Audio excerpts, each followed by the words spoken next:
So this morning I'd like to talk about how a ketogenic or a low-carb diet might be appropriate for somebody with chronic pain. So as Richard already mentioned, I'm a physio and my area of specialty is chronic pain management. So as a disclosure of my interest, I do run a chronic pain management program in Nowra and I'm doing my PhD at Sydney Uni, as he mentioned as well. So in the low-carb space, we tend to talk a lot about metabolic diseases like diabetes. Sometimes we hear a bit about keto diets for other dysfunctions like epilepsy and Alzheimer's, so we know that they could be beneficial maybe for problems with the nervous system. But using keto specifically for chronic pain management doesn't really get mentioned very often. It is, however, frequently referred to as a lucky accident when somebody's using keto for some other sort of reason. So we hear, oh, you know, I went on a low-carb diet and I lost 20 kilos and that knee pain that I had for 6 months, it doesn't seem to be there anymore.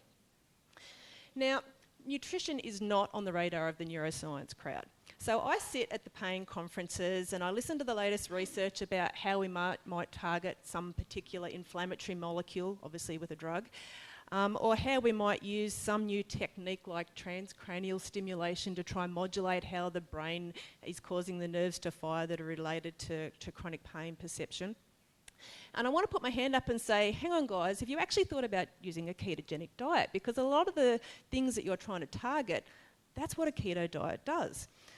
So to understand how a keto diet might actually help us with chronic pain, what we need to do is think about how pain fits into the bigger survival picture. So basically our brain is tasked with keeping us alive. And so you've heard the term homeostasis before, and that is just a fancy term that means there is a happy range for everything in the body that is ideal for optimal function. So it's a range where our responses can be dynamic and effective, and so as you all know, blood sugar has a range that it should be in, as does temperature, blood pressure and many, many other things. And whenever these things start to get a little bit close to being too high or too low, then the brain starts to orchestrate various mechanisms to pull it all back into line again.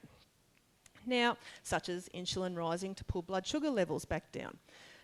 But when it's chronically challenged, the system can start to go wrong and we can end up with a dysfunction, such as insulin resistance and ending in diabetes, as we've heard a lot about already this morning.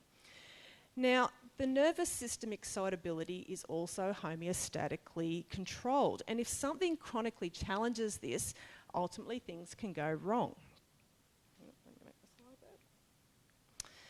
So now part of the brain's job in keeping us alive is also protecting us from injury. Now, it's got a lot of tools at its disposal for this protection, and if we think about a new or an acute injury, the brain does this instant threat versus safety analysis to come up with an answer about is protection required and what might that protection be to get us out of danger. And if it is required, then it's got lots of different options, but obviously the obvious one is going to be pain to get you away from whatever is causing the problem in the first place. So pain acts a little bit like a car alarm. It's designed to go off and tell you when somebody is stealing the car. So it's giving you a real-time story about what's going on out in the body. So we also have many other protection mechanisms and systems, and I'm not going to go into all of those. But the important thing to note with these is that they are all phasic systems. They're all designed to turn on, do their gig, and then turn back off again. Now, we have a problem when that need for protection gets sustained over time, because then the response can become dysfunctional. Now, we've heard this story before. When the brain has to constantly protect, for example, against high blood sugar levels, then over time the protection response becomes dysfunctional, so insulin resistance. Now, the story is no different when it comes to chronic pain. When there is an ongoing perceived need for protection, the response can become dysfunctional. And that volume knob we talked about on the car alarm gets turned up as being one of those things. Now, it's not that the car alarm is not real. The car alarm is very real. Just ask anybody with chronic pain. But now the sensitivity knob has been turned up so much that the car alarm goes off even when somebody's not actually trying to break in and steal the car. So it's no longer giving us a true and a good indication of what's necessarily going on in the body. And as well as the pain mechanism, there's also, as we mentioned, lots of other different protection systems. And the thing that goes wrong with those as well is that they all get turned on and then they don't get turned back off again. So how might a keto diet be able to help us in this scenario? So we're all familiar with the benefits that we've heard about ketogenic diets, but what I'd like to talk about is maybe the way that ketones could be effective in helping somebody with a chronic pain problem and how they might affect the nervous system. So as part of my PhD project, I sat down and tried to map out for my supervisor all the different pathways that are involved in chronic pain and all the different pathways that are involved in a keto diet and how they might all fit together. And so this is what I came up with. And then I quit because it got really too hard. So instead of explaining that to you today, what I'm going to do is just give a bit of a simple overview, but I guess bear in mind that it's way more complicated than what I'm presenting, and we really don't understand probably the extent to all of this being involved together. Okay, so if we think about a ketogenic diet, there's sort of, I guess, three broad categories that we're thinking about. We're increasing the dietary fat, we're reducing the dietary glucose, and we're providing nutrients or reducing anti-nutrients that are going into the system. And as we know, if we do those first two things and increase our fat and decrease our glucose, then we're going to get ketones produced as being the fuel source that our body's going to use. Now, as well as ketones being a really efficient fuel source, they are also potent signalling molecules in the body. And one of the things, or a lot of the things that they tend to signal are processes that involve the nervous system. And one of the first things that they do is that they are involved in restoring homeostasis and reducing sensitization in nerves. And we've already sort of mentioned that the excitability of the nervous system is homeostatically controlled. There's a dynamic range that it should be in. There's a range that allows the nerve to function properly, two nerves to talk to each other correctly, and then whole networks to fire correctly as well. And what happens with chronic pain is that we get an increased excitability and sensitization in this system. And this sort of makes sense when we think about a lot of the drugs that are used to treat people with chronic pain. They are often drugs that target nervous system excitability, like anti-seizure and anti-epileptic drugs. And ketones potentially can affect the excitability of the nervous system. We're still doing research to try and figure this out, but some of the suggested mechanisms are that it's got something to do with the GABA to glutamate ratio, so the ratio between inhibitory and excitatory neurotransmitters.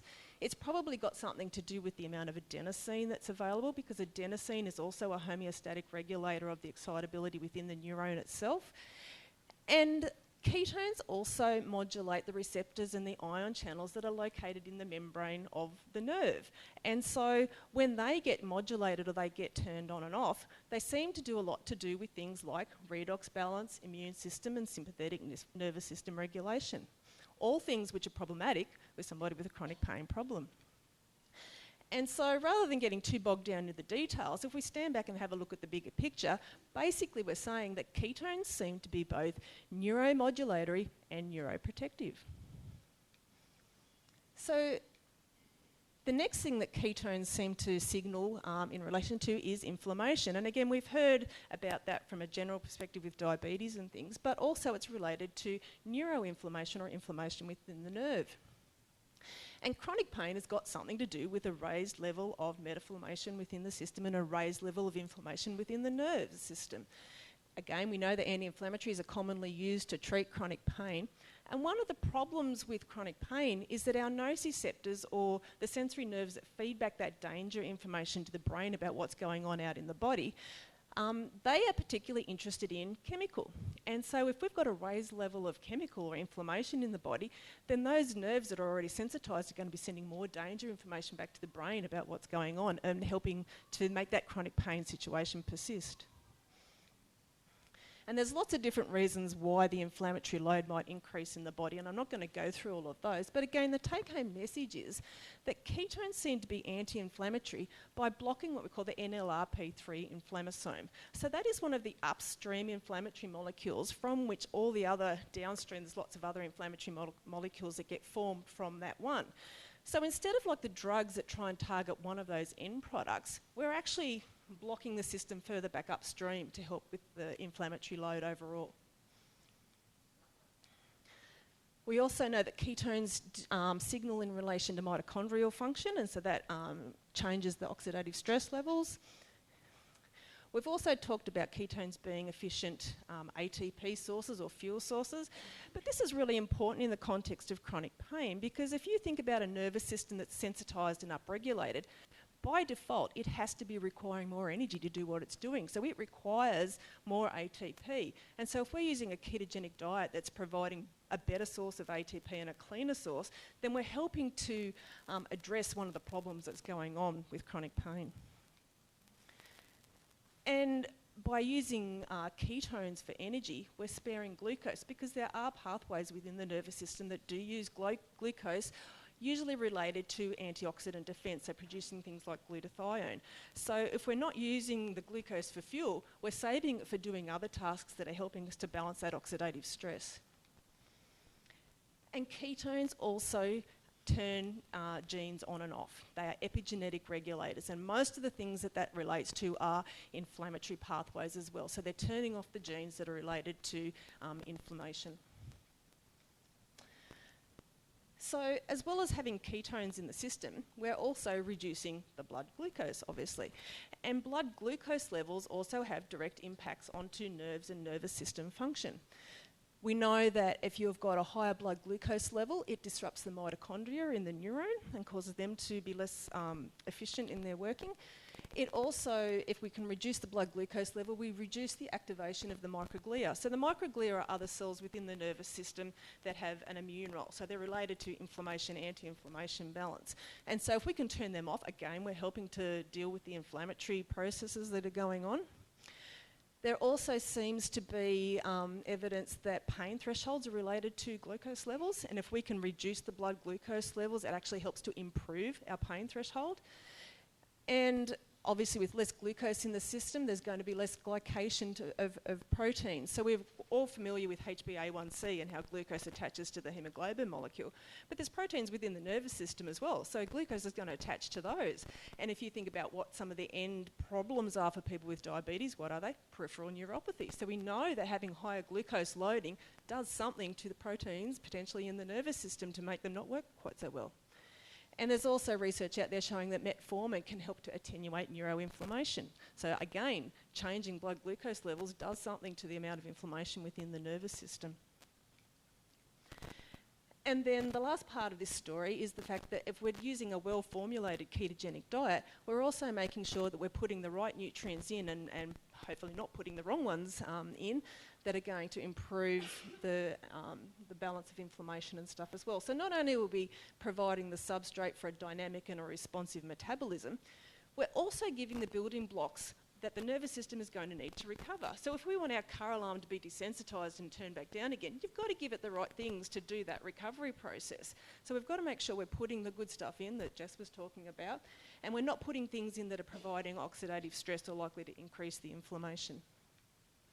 So when we stand back and have a look at the big picture of all this, there's potentially lots of different mechanisms that using a ketogenic diet might be really helpful for somebody that has a chronic pain problem. And the other part to this story is, as I mentioned beforehand, one of the drivers of chronic pain is this threat versus safety perception. So whatever your brain perceives a need that threat is more likely, it's going to upregulate protection. And it's not only just, the back problem and the things that are going on with the disc or whatever it might be. What if that person's also pre-diabetic and, they've got extra weight? All those sorts of things are all adding into that threat evaluation rather than being in the safety side of the equation. And so if we can improve somebody's diet and improve their metabolic status, that's going to go into the safety bucket rather than being in the threat bucket. And then hopefully that's going to help us then to both improve sensitivity in the nervous system and reduce pain. And I just wanted to finally finish off with this last article that came across my desk last week, and after me dissing the neuroscience crowd and saying they don't care at all about diet, here's an editorial that has just come out saying nutritional neurobiology and the central nervous system sensitization. Is there a missing link for comprehensive treatment with chronic pain? And this editorial goes through and talks about various dietary strategies, but it also mentions ketogenic diets in here as being potentially a way to help the sensitivity in the nervous system and trying to settle that down for somebody with chronic pain. So I think this is a very much a watch this space, because there's going to be a lot more coming out in this area in the future. So thank you. Thank you, Rowena.